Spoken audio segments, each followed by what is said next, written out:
안녕하세요. 오늘도 부처님의 가르침과 함께 여러분의 마음에 작은 위로를 전하고자 합니다. 우리 자식, 분명히 성실하고 착한데 왜 이렇게 인생이 풀리지 않을까 마음이 무거우시지요? 30이 넘었는데 취업도 어렵고 결혼은커녕 마음 붙일 데도 없다는 자식. 부모된 우리는 속이 타들어갑니다. 남들은 다 제자리를 찾아가는 것 같은데 왜 우리 자식만 이렇게 헤매고 있을까요? 새벽에 잠이 깨면 자식 생각에 한숨만 나옵니다. 어렸을 때는 그렇게 똑똑하고 밝았던 아이가 이제는 방문을 닫고 혼자 시간을 보내는 모습을 보면 가슴이 미어집니다. 부모로서 뭘 잘못했나? 내가 더 잘해줬어야 했나? 자책도 하게 됩니다. 옆집 자식은 대기업에 들어갔다는데, 친척 자식은 결혼해서 손주까지 봤다는데, 우리 자식은 아직도 제자리 걸음입니다. 명절 때마다 친척들이 자식은 요즘 뭐하니? 라고 물으면 대답하기가 민망합니다. 아직 준비 중이야 라는 말을 몇 년째 반복하고 있으니까요. 그런데 여기서 중요한 게 있습니다. 혹시 우리가 모르는, 보이지 않는 무언가가 자식의 길을 가로막고 있는 건 아닐까요? 오늘은 그 이야기를 함께 나누고자 합니다. 30대가 된 자식의 막힌 길을 열어주는 특별한 기도법, 그리고 업장을 녹이는 부모의 지혜에 대해 말씀드리겠습니다. 사실 저도 젊은 시절 비슷한 고민을 했습니다. 제 조카가 35이 되도록 번듯한 직장 하나 없이 이것저것 전전하더군요. 형님 내외는 밤잠을 설치며 걱정했습니다. 스님, 우리 애가 왜 이럴까요? 머리도 좋고 성실한데 왜 인생이 안 풀릴까요? 그때 제가 들려드린 이야기를 오늘 여러분과 나누려 합니다. 제게 오신 한 어머니가 계십니다. 딸이 대기업에 다니다가 갑자기 해고당하고 연이어 연애도 실패하고 눈물로 제게 묻더군요. 스님, 제 자식의 길이 왜 이렇게 막히는 걸까요? 그 어머니의 딸은 명문대를 나왔습니다. 스펙도 좋고 성격도 온화했지요. 입사 3년 만에 팀장 자리까지 올라갔습니다. 부모님도 자랑스러워했고 주변에서도 부러워했습니다. 그런데 회사가 구조조정을 하면서 갑자기 권고사직을 당했습니다. 그것도 모자라 5년 만났던 남자친구마저 다른 여자를 만나 떠났다고 합니다. 스님, 우리 딸이 뭘 잘못했길래 이렇게 한꺼번에 무너지는 겁니까? 착하게만 살아왔는데. 어머니는 목이 메어 말을 잇지 못했습니다. 그 딸은 회사에서도 인정받았고 봉사활동도 열심히 했으며 부모님께도 효도했습니다. 그런데 왜 이런 시련이 한꺼번에 닥친 걸까요? 또 다른 아버지도 계셨습니다. 아들이 공무원 시험을 7년째 준비하고 있다고 했습니다. 매번 아슬아슬하게 떨어진다는 겁니다. 1차는 붙는데 2차에서 떨어지고 면접까지 가면 최종에서 탈락하고. 스님, 제 아들 인생이 왜 이렇게 꼬이는 겁니까? 공부도 열심히 하는데 말입니다. 그 아버지는 말했습니다. 아들이 고시원에서 하루 12시간씩 공부합니다. 라면으로 끼니를 때우면서도 불평 한마디 안 합니다. 그런 아들을 보면 가슴이 찢어집니다. 차라리 공부를 안 하면 포기라도 하겠는데 이렇게 간발의 차이로 떨어지니 더 속이 타들어갑니다. 여러분의 경험은 어떠신가요? 댓글로 나눠주세요. 우리 모두 비슷한 아픔을 안고 있지 않을까요? 자식이 노력하지 않아서가 아니라 노력해도 안 되니까 더 마음이 아픈 것 아닐까요? 저는 또 한 분을 기억합니다. 50대 후반의 어머니였는데 아들이 벤처 사업을 하다가 실패하고 빚더미에 앉았다고 했습니다. 스님, 저희 아들은 정말 성실합니다. 새벽부터 밤늦게까지 일했어요. 거짓말도 안 하고 정직하게 사업했는데 왜 이렇게 망했을까요? 동업자한테 배신당하고 거래처는 도산하고 왜 우리 아들만 이런 일을 당하는 겁니까? 그 어머니는 아들의 빚을 갚기 위해 집까지 팔았다고 했습니다. 그래도 아들을 원망하지 않았습니다. 오히려 자신을 탓했습니다. 제가 아들의 애군을 막아주지 못한 것 같아 죄스럽습니다. 우리는 자식의 삶이 잘 풀리지 않으면 자식을 탓하거나 혹은 부모인 자신을 원망하게 됩니다. 너는 왜 그렇게 의지가 약하니? 내가 자식 교육을 잘못 시켰나? 이런 생각들이 꼬리를 물고 이어집니다. 그런데 잠시 멈춰서 생각해 보세요. 정말 자식이 게을러서일까요? 정말 우리가 부모 노릇을 못해서일까요? 아닙니다. 대부분의 경우 자식도 부모도 최선을 다했습니다. 그렇다면 무엇이 문제일까요? 혹시 보이지 않는 업장이 자식의 앞길을 가로막고 있는 건 아닐까요? 업장이라고 하면 어렵게 느껴지실 수도 있습니다. 쉽게 말하면 과거로부터 이어져 온 보이지 않는 짐들입니다. 마치 무거운 돌덩이를 등에 찌고 걷는 것처럼 업장은 우리도 모르게 인생의 발목을 잡습니다. 이 업장은 어디서 오는 걸까요? 불교에서는 전생부터 이어져 온다고 말합니다.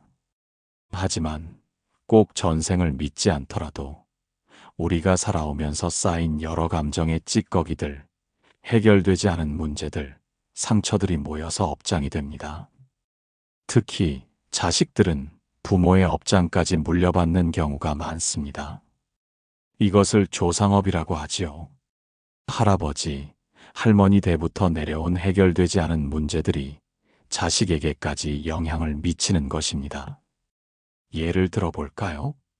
어떤 집안은 대대로 사업을 하다가 망합니다. 어떤 집안은 자식들이 결혼을 못하거나 늦게 합니다. 어떤 집안은 건강 문제가 대물림됩니다. 이것이 단순한 우연일까요? 아니면 보이지 않는 업의 흐름일까요? 저는 수많은 상담을 하면서 놀라운 사실을 발견했습니다.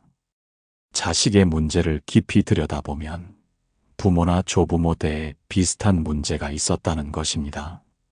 할아버지가 사업 실패로 고생했다면 손자도 사업에서 어려움을 겪고, 어머니가 결혼 생활에서 상처받았다면 딸도 연애에서 아픔을 겪는 경우가 많았습니다. 이것은 유전자처럼 물려받는 것이 아닙니다. 해결되지 않은 감정, 트라우마, 한이 에너지 형태로 대물림되는 것입니다.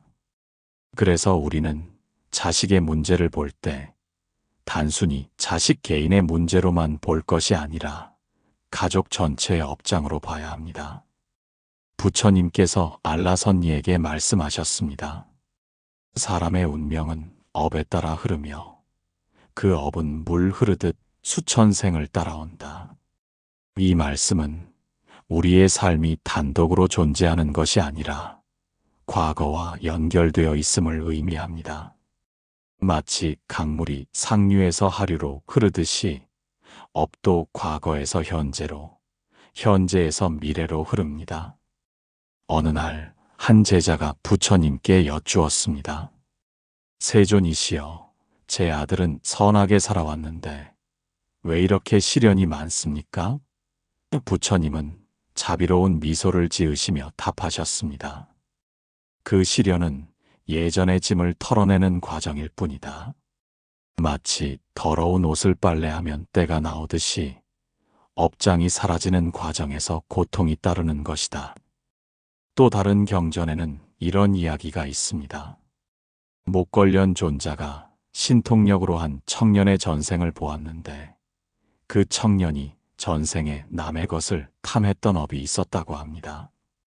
그래서 이번 생에는 아무리 노력해도 재물이 모이지 않았던 것이지요. 하지만 부처님은 절망하지 말라고 하셨습니다. 업은 고정된 것이 아니다. 물처럼 흐르는 것이니 선업을 지으면 악업은 사라진다. 이것은 무엇을 의미할까요? 우리의 운명은 바꿀 수 있다는 것입니다. 과거의 업이 현재에 영향을 미치지만 현재의 노력으로 미래를 바꿀 수 있다는 희망의 메시지입니다. 부처님은 또 이렇게 말씀하셨습니다. 모든 것은 마음먹기에 달려 있다. 선한 마음을 내면 선한 과보를 받고 악한 마음을 내면 악한 과보를 받는다. 이 말씀을 우리 자식 문제에 적용해 보면 어떨까요? 자식의 앞길이 막혔다고 절망하고 원망하면 그 부정적인 에너지가 자식에게 전달됩니다. 반대로 자식을 믿고 축복하면 그 긍정적인 에너지가 자식의 업장을 녹이는데 도움이 됩니다. 법구경에는 이런 구절도 있습니다. 어머니가 외아들을 목숨 걸고 지키듯이 모든 중생에게 자비심을 내라. 이것은 부모의 사랑이 얼마나 위대한지를 보여주는 동시에 그 사랑을 더 넓게 확장하라는 가르침입니다.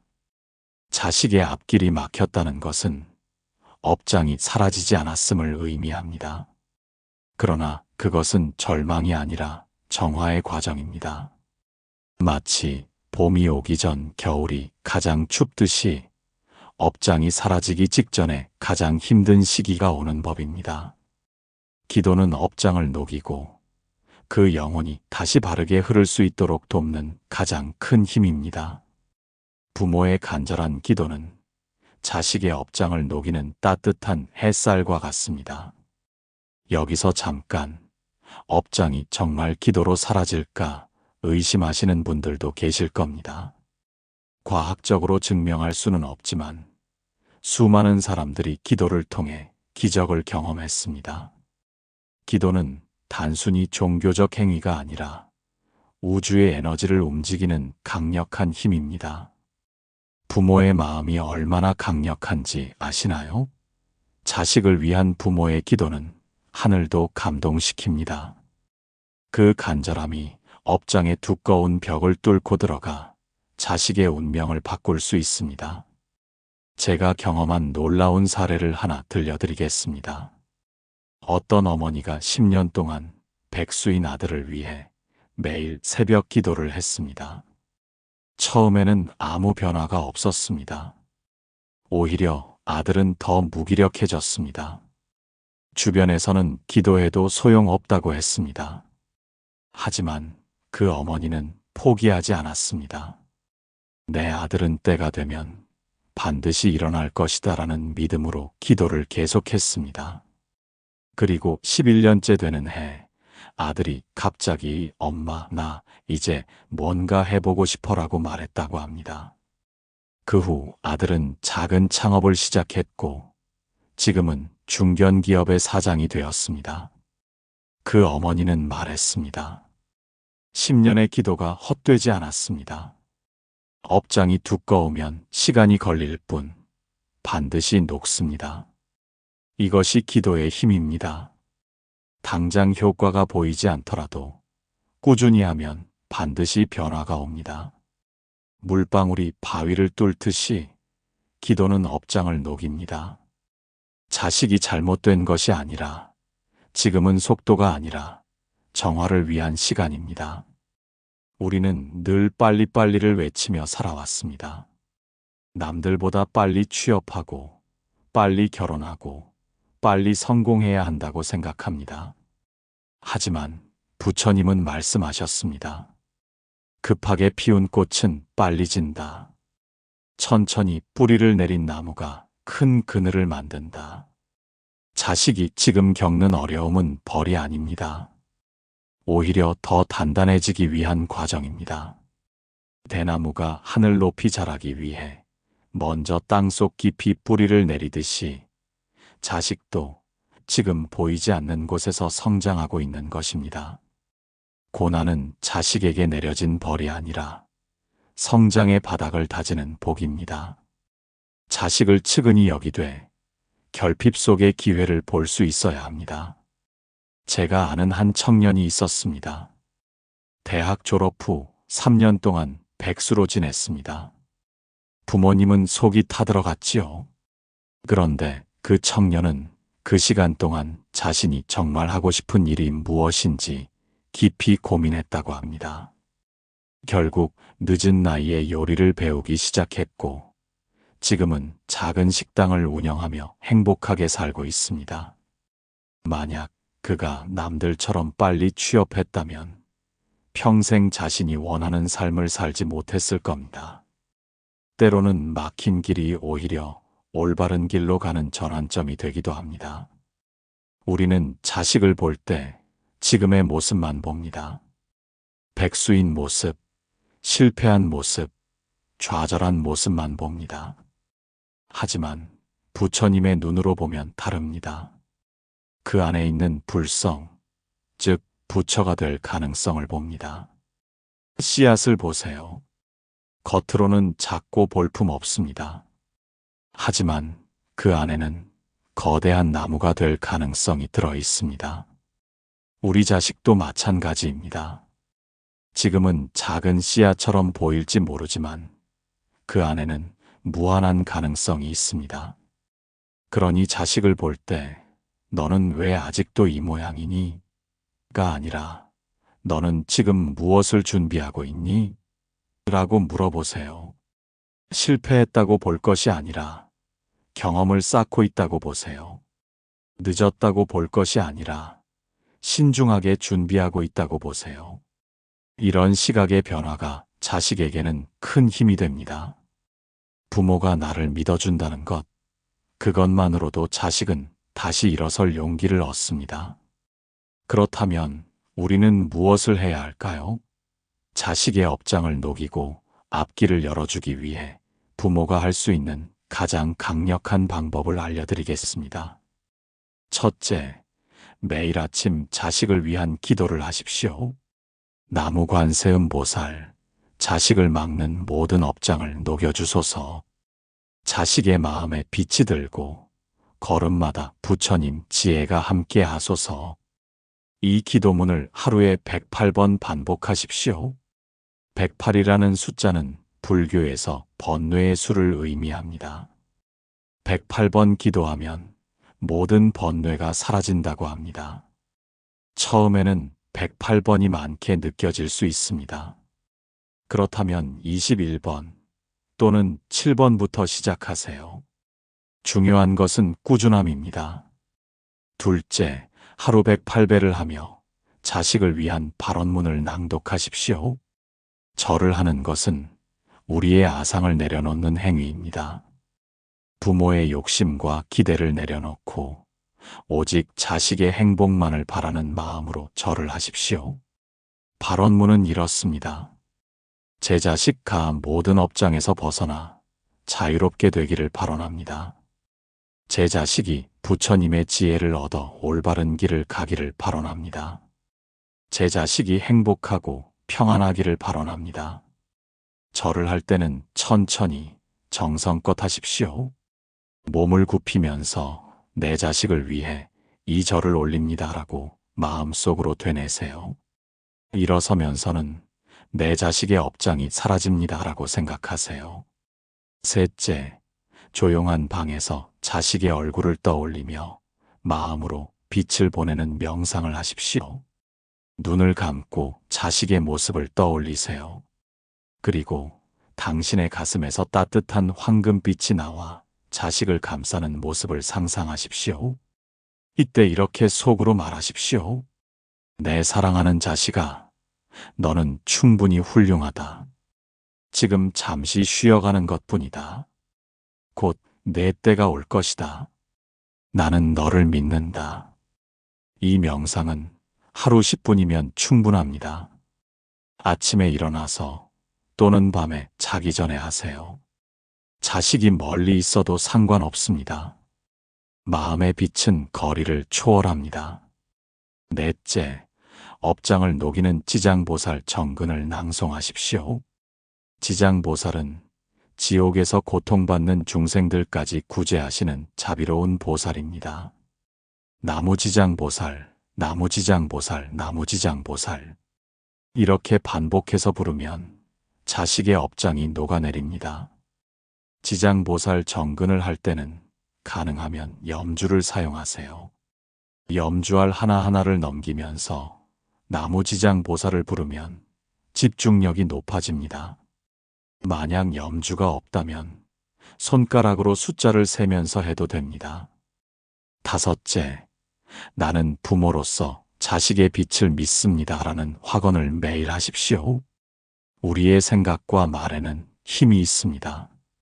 자식을 걱정하고 불안해하는 마음은 오히려 자식에게 부정적인 에너지를 보냅니다. 대신 이렇게 말하십시오. 내 자식은 잘 될 것이다. 내 자식은 지금 준비하고 있을 뿐이다. 곧 빛을 볼 것이다.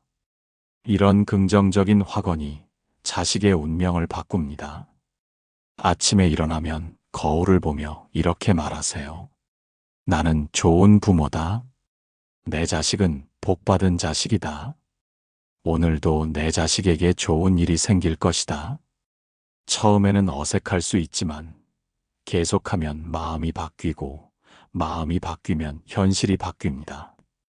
여섯째, 부모 자신의 마음을 정화하는 시간을 가지세요. 자식 걱정에 마음이 무거울 때는 이렇게 해보세요.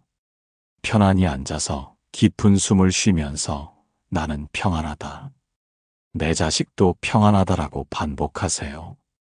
부모가 평안해야 자식도 평안해집니다. 그런데 여기서 중요한 게 있습니다. 기도만 하고 가만히 있으면 안 됩니다.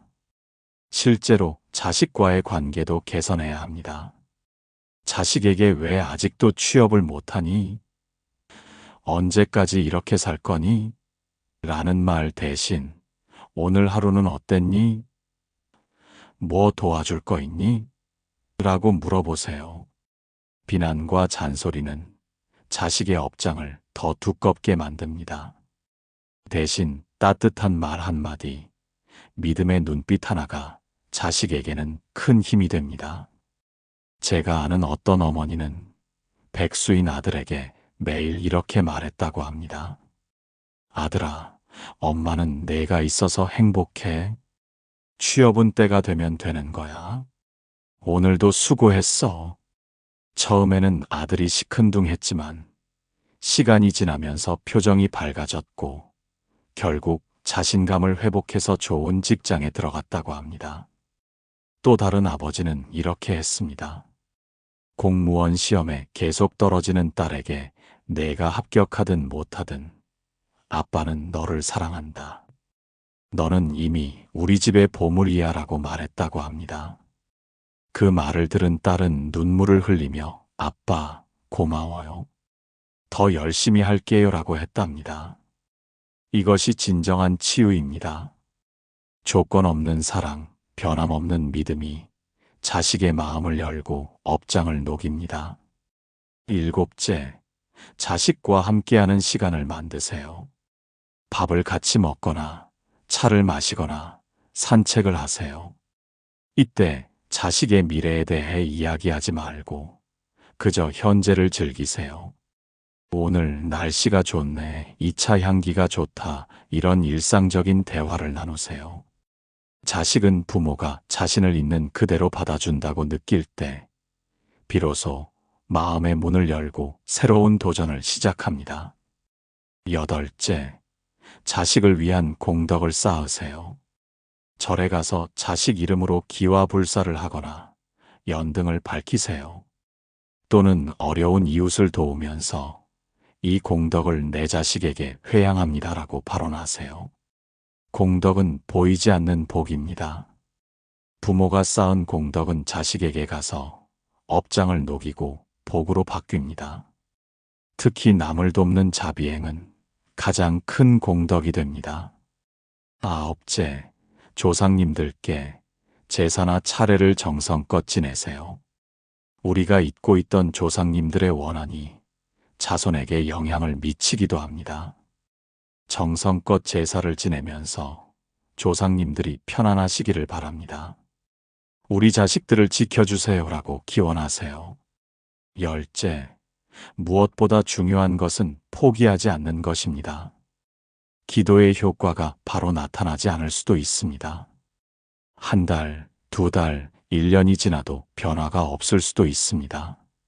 하지만 그것은 씨앗이 땅 속에서 싹 트는 것과 같습니다. 보이지 않지만 분명히 변화가 일어나고 있습니다. 가장 깊은 어둠 끝에 가장 맑은 새벽이 옵니다. 지금 자식이 겪는 어둠은 영원하지 않습니다. 오히려 더 밝은 빛을 맞이하기 위한 준비 과정입니다. 겨울나무를 보십시오. 잎도 없고 꽃도 없어 죽은 것처럼 보입니다. 하지만 그 안에서는 봄을 준비하고 있습니다. 자식도 마찬가지입니다. 겉으로는 아무것도 하지 않는 것처럼 보여도 내면에서는 변화가 일어나고 있습니다. 기도하는 부모의 마음은 하늘도 움직입니다. 자식의 인생은 지금 꽃 피울 준비를 하고 있는 중입니다. 어떤 꽃은 3년 만에 피고 어떤 꽃은 10년 만에 핍니다. 대나무는 5년 동안 땅 속에서만 자라다가 6년째가 되면 하루에 1m씩 자란다고 합니다. 자식의 때도 반드시 옵니다. 포기하지 마십시오. 절망하지 마십시오. 부모의 믿음이 자식에게는 가장 큰 선물입니다. 나는 너를 믿는다. 너는 잘 될 것이다. 이 말이 자식에게는 천금보다 귀합니다. 제가 만난 한 아버지는 5년 동안 아들을 위해 매일 새벽 절에 가서 기도했다고 합니다. 아들은 공황장애로 집 밖을 나가지도 못했습니다. 의사도 포기했고 주변에서도 희망이 없다고 했습니다. 그런데 어느 날 갑자기 아들이 아빠, 나 이제 괜찮아진 것 같아라고 말하더랍니다. 그리고 천천히 사회생활을 시작했고 지금은 결혼까지 했다고 합니다. 그 아버지는 말했습니다. 포기하고 싶을 때가 많았습니다. 하지만 내 자식은 반드시 나을 것이다라는 믿음 하나로 버텼습니다. 기적은 포기하지 않는 자에게 옵니다. 또 다른 어머니의 이야기입니다. 딸이 우울증에 걸려 자살 시도까지 했습니다. 어머니는 매일 딸의 손을 잡고 내가 있어서 엄마는 행복해. 너는 이 세상에 꼭 필요한 사람이야 라고 말했습니다. 그리고 관세음보살 천일 기도를 시작했습니다. 하루도 빠지지 않고 3년 동안 기도했습니다. 딸은 서서히 회복되었고 지금은 상담사가 되어 다른 사람들을 돕고 있다고 합니다. 기적은 하루아침에 일어나지 않습니다. 하지만 꾸준한 기도와 믿음은 반드시 기적을 만듭니다. 여러분, 우리 자식들은 지금 터널을 지나고 있을 뿐입니다.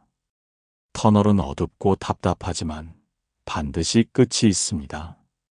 그리고 터널을 빠져나오면 더 넓은 세상이 펼쳐집니다. 자식이 터널을 지날 때 부모는 등불이 되어주세요. 괜찮아. 조금만 더 가면 빛이 보일 거야 라고 격려해 주세요. 그것이 부모가 할 수 있는 가장 큰 사랑입니다. 자식의 삶은 이번 생만의 이야기가 아닙니다. 그 생의 흐름은 윤회를 따라 움직이며 지금의 고난은 전생에서 지어진 업의 물결일 수 있습니다. 하지만 두려워하지 마십시오. 업은 고정된 운명이 아닙니다. 부처님은 말씀하셨습니다. 업도 무상하다. 변하지 않는 것은 없다. 그렇습니다. 업도 변할 수 있습니다. 악업은 선업으로 바뀔 수 있고 무거운 업장도 기도와 수행으로 녹일 수 있습니다. 특히 부모의 기도는 자식의 업장을 녹이는 가장 강력한 방법입니다. 왜냐하면 부모와 자식은 전생부터 깊은 인연으로 맺어져 있기 때문입니다. 불교에서는 부모와 자식의 인연을 4가지로 설명합니다. 은혜를 갚으러 온 자식, 빚을 받으러 온 자식, 은혜를 갚으러 온 부모, 빚을 갚으러 온 부모. 이 4가지 인연이 복잡하게 얽혀 있습니다. 만약 자식이 전생에 부모에게 빚을 졌다면 이번 생에는 그 빚을 갚기 위해 고생하는 것일 수도 있습니다. 반대로 부모가 전생에 자식에게 잘못했다면 이번 생에는 자식의 고통을 보며 마음 아파하는 것으로 업을 갚는 것일 수도 있습니다. 하지만 이것은 운명론이 아닙니다. 오히려 희망의 메시지입니다. 왜냐하면 업의 관계를 이해하면 그것을 풀 수 있는 방법도 알 수 있기 때문입니다. 가장 좋은 방법은 서로 용서하고 축복하는 것입니다. 부모는 자식을 용서하고 자식은 부모를 용서하세요. 그리고 서로를 축복하세요. 당신과 인연이 되어 감사합니다. 당신의 행복을 기원합니다. 이런 용서와 축복의 마음이 업의 사슬을 끊고 새로운 선업을 만듭니다. 또한 무상의 가르침을 기억하세요. 지금 자식이 겪는 고통도 영원하지 않습니다. 부처님은 모든 것은 변한다고 하셨습니다. 괴로움도 변하고 즐거움도 변합니다. 실패도 변하고 성공도 변합니다. 그러니 지금 자식이 어렵다고 해서 평생 그럴 것이라고 생각하지 마세요. 변화는 반드시 옵니다. 다만 그 시기가 우리 생각과 다를 뿐입니다. 어떤 경전에는 이런 말씀이 있습니다. 부모의 은혜는 하늘보다 높고 바다보다 깊다. 그러므로 부모의 기도는 자식에게 가장 큰 복이 된다. 여러분이 흘리는 눈물 한 방울, 올리는 기도 한마디가 모두 자식에게 가닿습니다. 그러니 포기하지 마십시오. 지장보살님은 지옥이 텅 빌 때까지 성불하지 않겠다고 서원하셨습니다. 그처럼 우리도 자식이 행복해질 때까지 기도를 멈추지 맙시다. 때로는 기도의 효과가 바로 나타나지 않을 수도 있습니다. 하지만 그것은 씨앗이 땅 속에서 싹 트는 것과 같습니다. 보이지 않지만 분명히 변화가 일어나고 있습니다. 불교에서는 인과응보를 말합니다. 선인선과 악인악과. 좋은 씨앗을 심으면 좋은 열매를 맺고 나쁜 씨앗을 심으면 나쁜 열매를 맺습니다. 지금 우리가 자식을 위해 하는 기도, 절, 선행은 모두 좋은 씨앗입니다. 이 씨앗들이 때가 되면 자식의 인생에서 아름다운 꽃으로 피어날 것입니다. 마지막으로 한 가지 더 말씀드리고 싶습니다. 자식을 위해 기도하면서 자신도 함께 치유하십시오. 부모도 상처가 있습니다. 해결되지 않은 아픔이 있습니다. 그것이 자식에게 대물림 되기도 합니다. 그러니 자식을 위해 기도하면서 자신의 상처도 함께 치유하십시오. 나는 좋은 부모다. 나는 최선을 다했다. 나는 나 자신을 용서한다. 이렇게 스스로에게 말해 주십시오. 부모가 행복해야 자식도 행복합니다. 부모가 평안해야 자식도 평안합니다. 그러니 자신을 먼저 사랑하십시오. 우리 모두는 완벽하지 않습니다. 실수도 하고 후회도 합니다. 하지만 그것이 우리를 나쁜 부모로 만들지는 않습니다. 지금 이 순간 자식을 위해 기도하는 여러분은 이미 최고의 부모입니다. 그 마음이 자식에게 가장 큰 선물입니다. 오늘도 여러분의 자식이 행복하기를 기원합니다. 모든 업장이 녹아내리고 밝은 빛이 그들의 앞길을 비추기를 바랍니다. 기도하는 부모의 마음은 자식의 길을 밝힙니다. 이 영상이 누군가에게 등불이 되길 바랍니다. 나무 아미타불, 나무 아미타불, 나무 아미타불.